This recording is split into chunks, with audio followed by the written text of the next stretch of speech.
Now, they're the firms who drive our economy and create new jobs. 1,500, in fact, in the last 2 years. Today, a list of our 50 fastest growing companies was revealed. The majority in Cardiff, Swansea and Newport.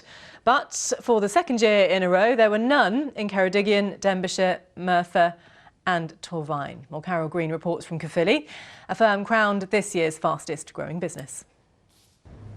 Clive Mealy's a technician with Wales's fastest growing company.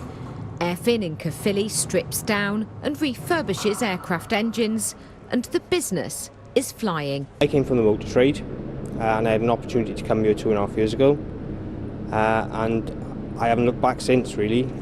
A company on a fast growth curve like AerFin needs talent, and Clive is skilling up on an all-age apprenticeship.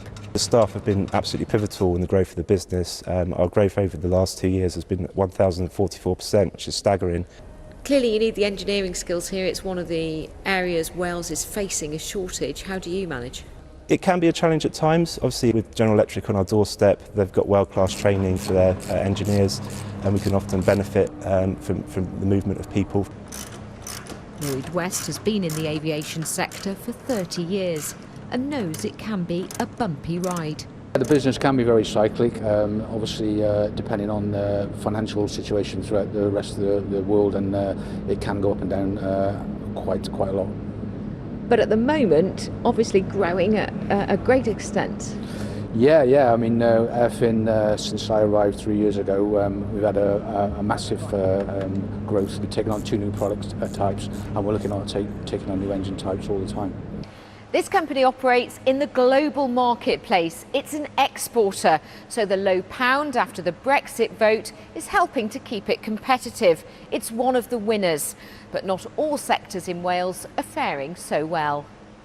The biggest challenge for all these companies, the 50 fastest growing in Wales, as well as the 230,000 other companies, is in terms of skills.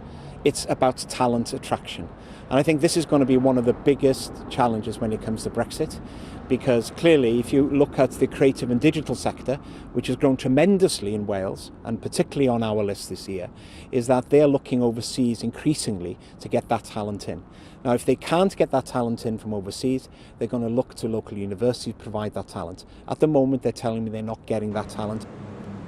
And without it, the growth of Welsh firms and the wider economy will be held back. Carol Green, ITV News, Bedwas.